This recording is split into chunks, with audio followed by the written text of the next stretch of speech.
is Kelly. Yeah, And first name?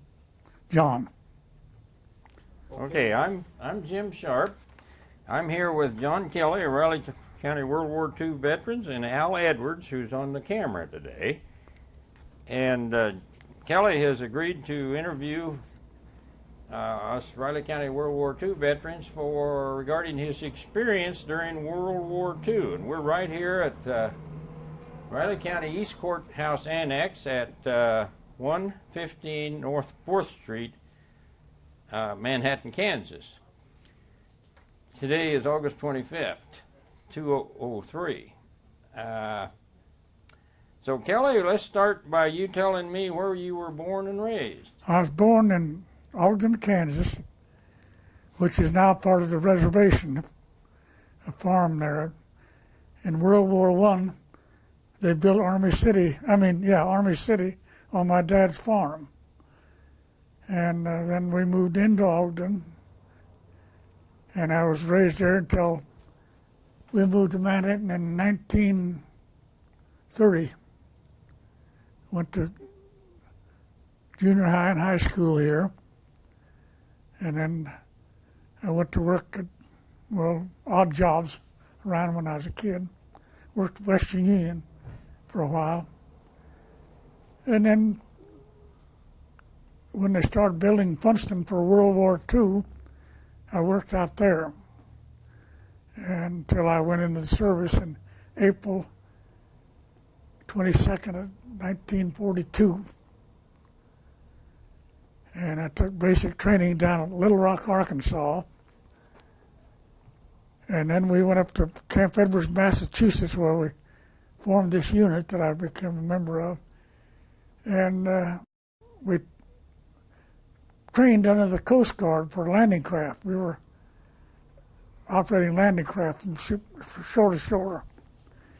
And from there we went to Florida, and from Florida to the West Coast to Fort Ord, California.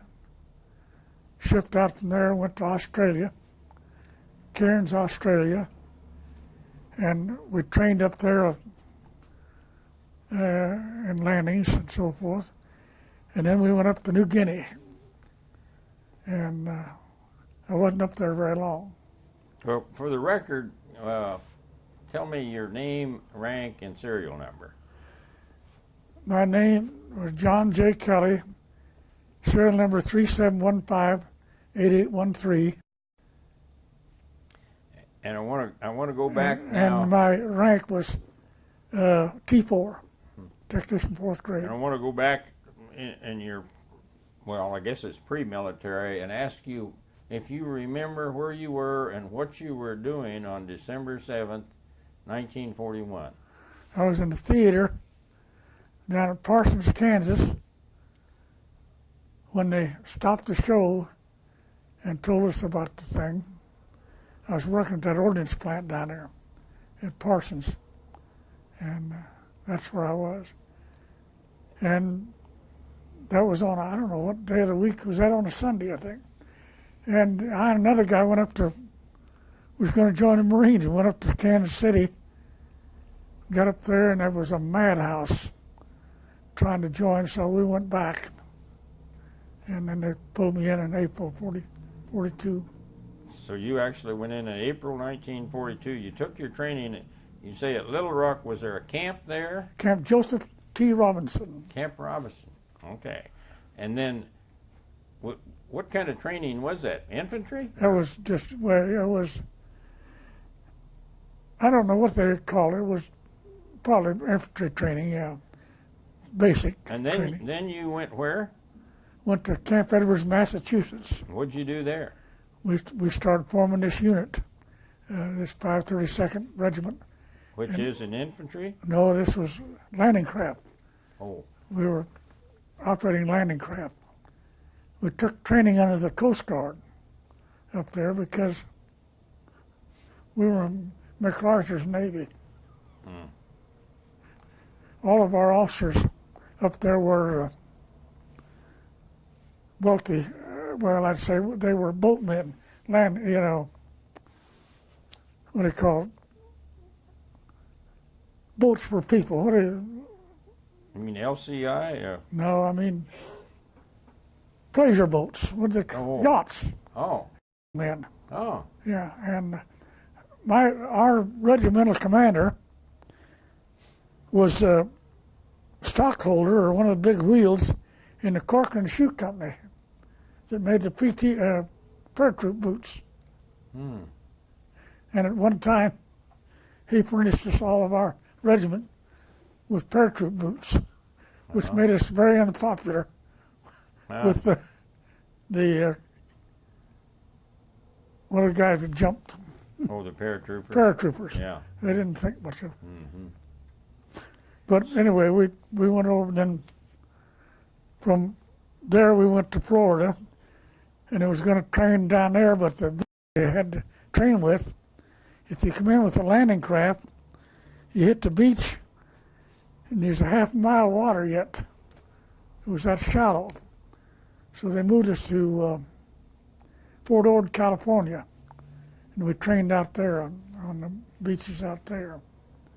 And then from there, of course, we shipped to Australia. And how long were you in Australia? Well,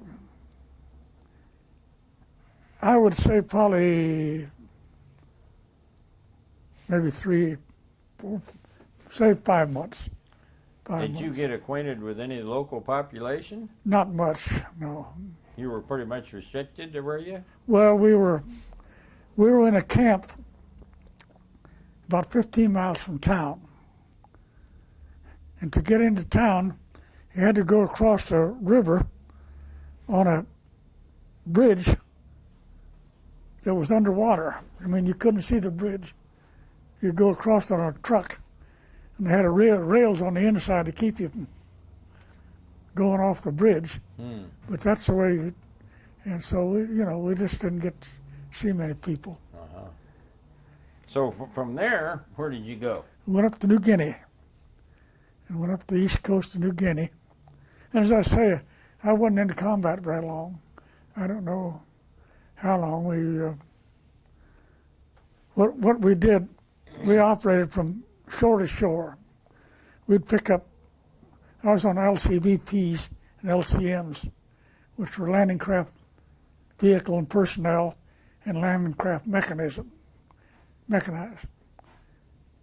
We would pick up troops at a camp, say, go maybe 30 miles up the coast in the dark, make a landing, and then come back, and the next day we'd take another load up. And that's the way it was operating, And then as we got a base built up, say, maybe a couple miles wide and deep, then we'd take another leap up the coast. Oh. And that's the way it was working. Mhm. And we'd run into some difficulty. Eventually, you hit some competition, Yeah. huh? Yeah, I got hit by I guess they call it a mortar shell. It went in through here, down into this arm. It took my jawbone out of here. I didn't have any jawbone there. Had a gaping hole. And the first that I was really aware of things, this doctor brought a mirror in and showed me the picture. Showed me how I looked. And he said, it looks pretty bad, doesn't it? And I shook my head. And he said, well, he said in the Civil War, said they wouldn't have fixed it, which is probably true. But he said, now we can do things. Well, now, what kind of a shell was it that hit you? A mortar? Mortar shell of some kind. Now, did it explode They think when it was hit you? They think it was a tree burst. And then Oh, yeah. it come down. Well, tell me how this happened. Were you on this boat? No, Did it hit you out in the water? I was on the beach when this happened. Oh. In fact, I was in a foxhole with another guy, and this thing hit. And I don't know. I must have been unconscious for a little bit, but I couldn't have been very long because the guy was still under me that I was in the hole with. He was from another outfit. I didn't know him. And I got up and I didn't know I was hitting the head, you know.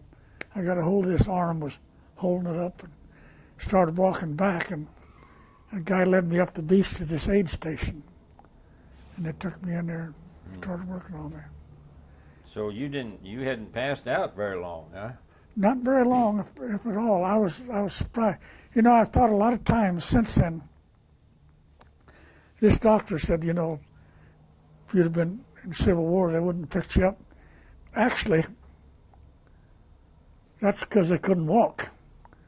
But I was able to walk, and I think that made a difference. And I just wonder how many guys in both wars didn't make it because they couldn't walk. Yeah. I don't know that, but I just... So then you got up out of there, and someone took it aid to station. the aid station. Yeah. And then what happened? Well, I don't recall, except I do know. Sometime during the night, they had me laying on a canvas cot, and I had to urinate, and I got up off of it and fell. I remember them raising hell with me about getting off that cot. The next thing I remember, they took me out on a landing craft out to a ship, and I don't know, that was probably the next day. I don't know. But then I got hit on the first day of July, and we moved into a tent they was using for a hospital ward. And on the 4th of July, some guy got outside, was celebrating the 4th of July, firing his rifle. And every time he fired, every guy in that place was jumping. And they finally went out and stopped him, you know. Well, yeah, because if you got hit with the mortar, the Japs weren't very far away. Well, we were down the coast then when this took place. But I mean, when you got hit, if No, you they- got hit with the mortar, the Japs wouldn't have been very far. No, they wasn't very far How away. far do you estimate they were? Well, a mortar round, I don't know what it was, how big a mortar, but they'd have to be, I don't know, maybe Most 3/4, of them 40s, 60s, 80, 80s. yeah. But those things, you know, they were limited in Distance, I would say, yeah. half a mile or so. Yeah. And some of them, the littler ones, are less than that. Yeah. So I don't know just what it was. In fact, at the time, when I said mortar shell, the doctors were a little bit uncertain. In fact, one doctor talked about possibly being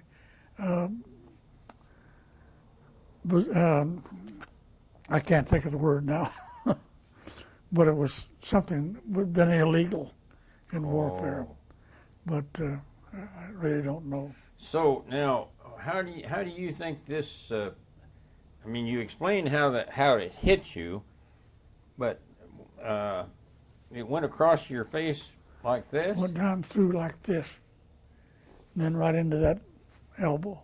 And did it break your elbow? Oh yeah, it's still stiff. Oh yeah. Yeah. And did it take your teeth out too? Oh yeah, most of them. Yeah. And that was July the 1st, and they didn't close that hole in my face till after Christmas that year, because one thing led to another. Getting back to the States was part of it, you know. Mm-hmm. It took me from from New Guinea down to Australia, and then from Australia, I finally got on a ship back to the States. And then I got yellow jaundice, and they couldn't do anything for a while. They claimed at that time that yellow jaundice was from the substitute we got for quinine, Ativan, I think they called it. It was yellow, you know. But I think probably later I probably got some bad blood somewhere along the line. I don't know that. So you had quite a few transfusions. Oh yeah. A lot of the time when going from New Guinea to Australia, I finally become aware that the reason when I was aware of what was going on, I was getting a blood or something, serum of some kind. Well, then, once you left the New Guinea, after you were wounded and went out to a hospital ship, I presume. No, they took us down the coast on this little old coastal steamer. And then they flew us from wherever this hospital was over to Port Moresby, which was the main town in on New Guinea. And then they flew us from there to Australia. And we controlled Port Moresby, but not too much else in New Guinea. Well, everything on the there was a string of mountains right up through the middle of, and everything on the south and south side, I guess, was open. Mm-hmm. But it was they fought at Buna and Gona before we got there. 32nd Infantry Division from, I don't know, they did the fighting there. But okay, you're back in Port Moresby now. Then what happened? Well, I stayed there till they got us on a plane to Australia. They took me to Australia, and I can't think of the name of the town. It's that awful. Well, no, I know what you mean. It's a big town on the east coast of Australia. And then they put us on a boat there, back to the States.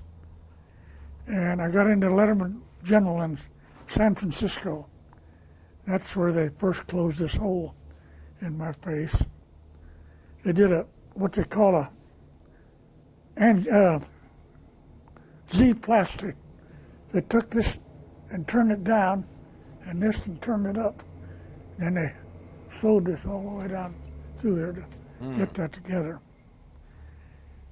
Well, I was in the hospital there, and then they decided to make that an evac hospital. So they shipped us out of there down to Springfield, Missouri. O'Reilly General was called. And that's where I first got a hold of the plastic surgeon that did this work. He took my hip here, crest of my ilium here, turned it up, put it in there for a jawbone. Oh, yeah. Here, you can probably feel it. From there down to here. Yeah. Man, I tell you must have had good doctors. He was great.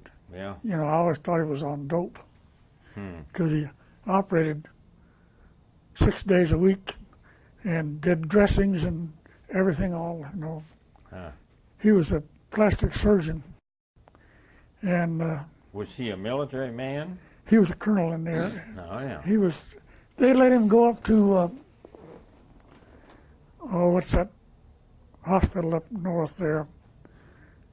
Every 4 or 5 weeks he'd go up there and do a couple of operations to keep him going, you know. But he said that plastic surgeons were getting 20 to 30 years experience in the military because most times when people got plastic surgery done, they were never satisfied.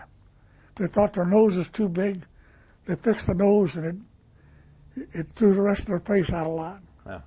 And so he was learning things. I'll be darned. But, you know, he told me, well, I guess told a group of us, you remember Andy Gump in the funny papers? Well, Andy Gump, the guy that drew that thing, took a World War I veteran as a model that had lost his jaw in World War I. He made that out of that deal.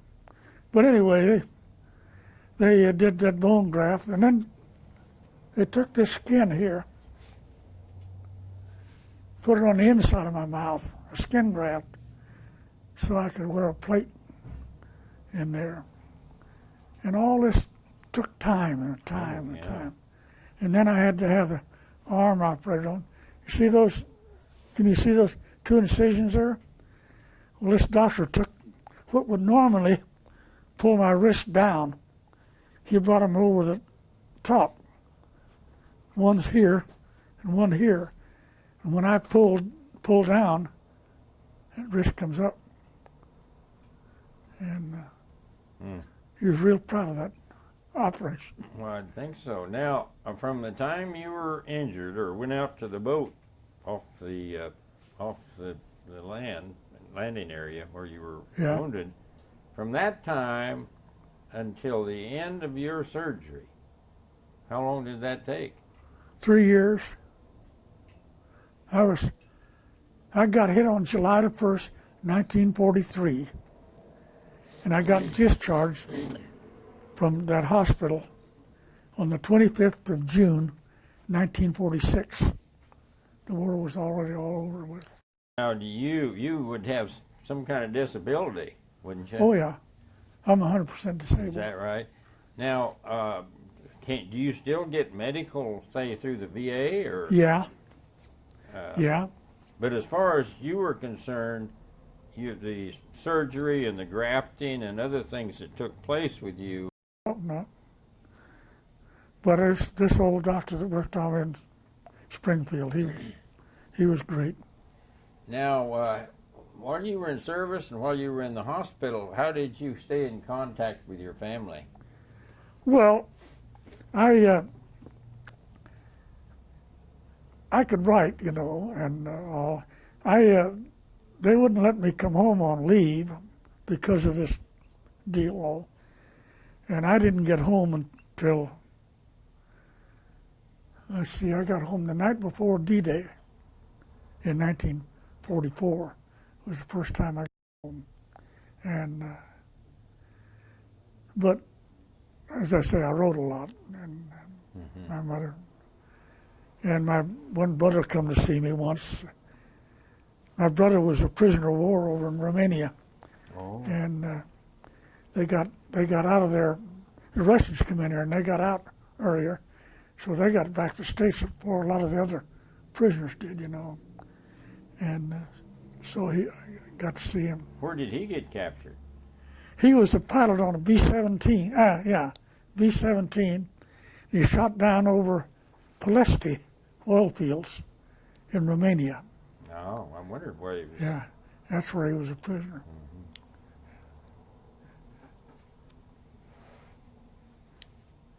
Well, as I say, I don't know things. I got one deal that I'll never forget, I guess. They put this bone in, and the doctor and the dentist worked together on it, and you know, and had the stitches in there, holding them in wire. And they said they'd be wired up for 13 weeks. So at the end of 13 weeks, I'd go down to get the wires taken out. And this dentist put his fingers in there and he worked it like that, and he said, "That's not healed yet." So I'm going to have to put the wires back on. And I threw a fit. He said, "Well," he said, "I'll put rubber bands on now." He said, "You come back Monday." So I went back to the ward, and I was pretty upset. And I wasn't drinking man much, but a guy had some rum there, and he fixed me some rum and coke.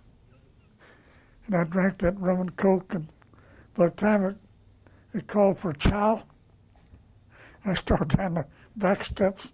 I fell down on the lawn. I lay there for a couple hours. I thought I was going to die. But those kind of things stick in your memory. So, medals and citations. I know you got the Purple Heart. Well, that's about all. I got the Purple Heart and the Asiatic Pacific Ribbon and Good Conduct Medal and Asiatic Pacific. What do they call a battle Stars. star on that? Yeah, that's about it. Now, did you bring any memorabilia with you? I noticed you got some. Did you have something over there that you want to tell us about? No, not particularly. I thought this my discharge. Oh, this was when I was in basic training. A picture of my basic training. Well, do you want to hold that up for us? Maybe Well, we can get a shot of it here. I just got to. I don't know whether I can get it open or not. Maybe I can help you if you can't. There. if you'd hold that straight up, I think Al might be able to get a close-up view of that. And if something ever happens to that, well, you'll have a copy of that. Boy, howdy. You had a pretty good-sized outfit there. Yeah, that was in basic training. Yeah. Now, was that down in Arkansas? Yeah, Little Rock. Yeah. Gosh, there was a couple hundred of you there, weren't there? I imagine so. What's the people in white in the middle? Are those the cooks? Yeah, Uh-huh. and the officers are down that front row. Oh, yeah. Generally speaking of those people there, what did you think of the people you trained with and your officers? Well, I thought they was fine. You know, there's guys in there that I can't hold it much longer. Okay. What did you think of them? Fine. I thought, man, I got some pictures here of some guys from Manhattan, Oh. basic training with me. Did you make any lifelong friendships? Did you hear from any of them afterwards, or? This guy,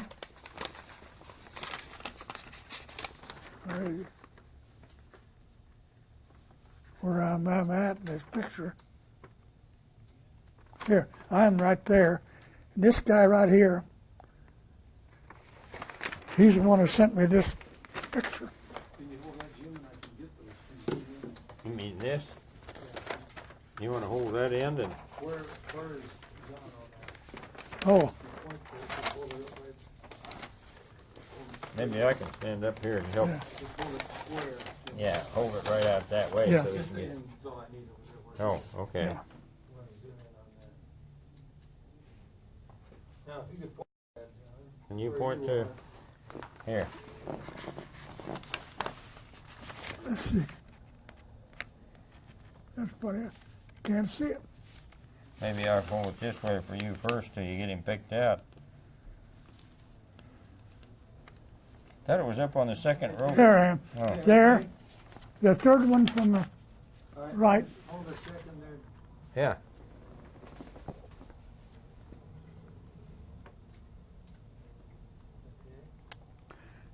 Got her? Third from the right, second down. Second or third down, yeah. Yeah, second. Okay. Okay. Yeah, you asked this guy, this Linsink, standing there next to me. Our initials were K and L, so we was always thrown together, you know, in Yeah. deals. And we were together, and he lives up in Skokie, Illinois, and I hear from him every once in a while. So. And I've been to a few reunions too. Yeah. Well, that's great. Now, where were you then on VE Day? Europe, May of. On VE Day, Were you still in the hospital? June 6th, I was right here. VE, no, it was May 8, 1945, when the war was over. Oh, I was still in the hospital. I see. And how about VJ Day? Were you still in the Still hospital in the then hospital too? then, yeah. Uh-huh. Yeah, I'd stayed till June of 46. The war had been over about 6 months or so, I think. So in June of 46, then you come back to Manhattan. Yeah, Uh-huh. yeah. How do you feel about the time you spent in the service? Well,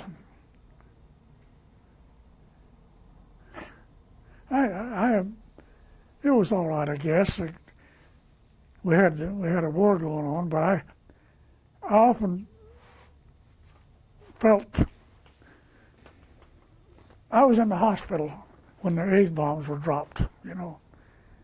So I always thought maybe it was a mistake dropping the A bombs. I wonder why they couldn't have got the Japanese people and showed them what that could do. I don't know whether it worked or not, but they killed a lot of kids over there in that bombing. And I don't know. Now I want to go. You're home. You're discharged. Yeah. How about your family? Tell me about your family. Well, about all I had here was my mother and a couple of aunts that I looked after. Mm-hmm. I never married. You never married. Never married, no. Okay. And You didn't have any siblings, brothers or sisters? yes, but they were gone, most of them here. I see. My sister lives in Tennessee, and my oldest brother was provost marshal down at White Sands Missile Range. He retired down there. Mm-hmm. And my other brother was a prisoner. He lived in Kansas City. But they're both gone now. Just my sister's the only one left. So then you retired from civil service when? In June, the 30th of June, 1973, So you've been retired about 30 years. 30 years. Boy, that's pretty good. I and my boss, we retired the same day because the 30th of June, the 1st of July, every civilian personnel got a 7% increase on a retirement. So we retired a day ahead so we get that 7% Oh my, that increase. makes a difference over 30 years, doesn't it? 7%? Yeah, that, of course they don't. Well, you know, for a long time, when I was retired, every time the cost of living went up 3%, we got a 4% increase. But they quit that finally. Mm-hmm. We don't get much anymore. Yeah. But I got my retirement and my disability, so it makes a pretty good deal. Yeah. Now, how did the military experience that you had affect your thinking about the military, about war, about life in general? Well, I don't know as it really affected, except as I say about that bombing thing. Other than that, I was a little disappointed about both my brothers made officers' ratings, and of course I was hit pretty early in the war. Mm-hmm. They both got their commissions after I was hit. Oh. But I mean, one brother was a lieutenant colonel, and the other was a colonel. Well, now, had they had previous ROTC or anything? How did they manage to do that? That's pretty good. I thought a lot of my oldest brother.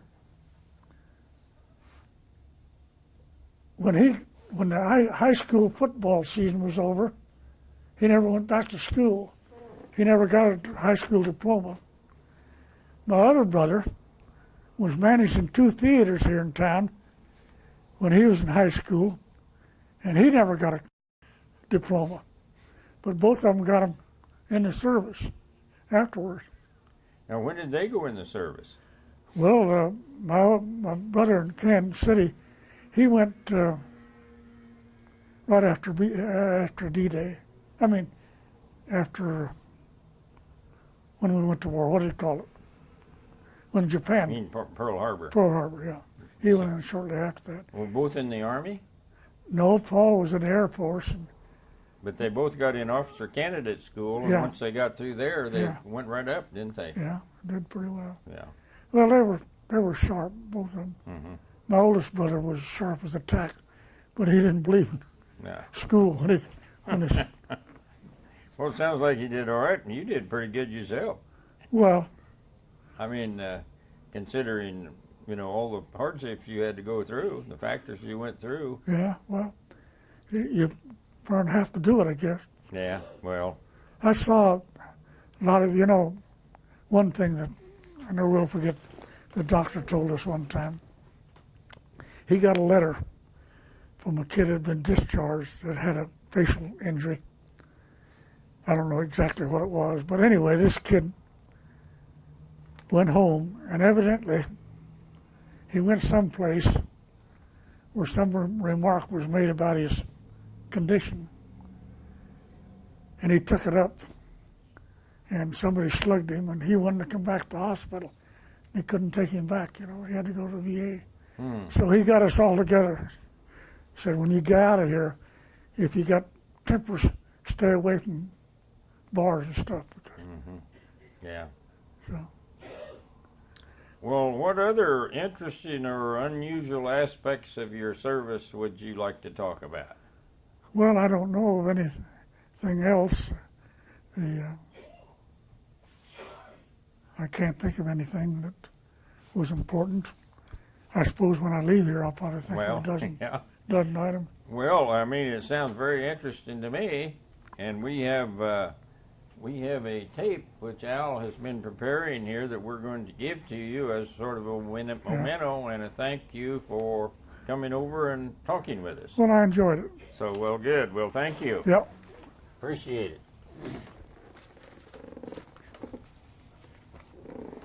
Well, let's see.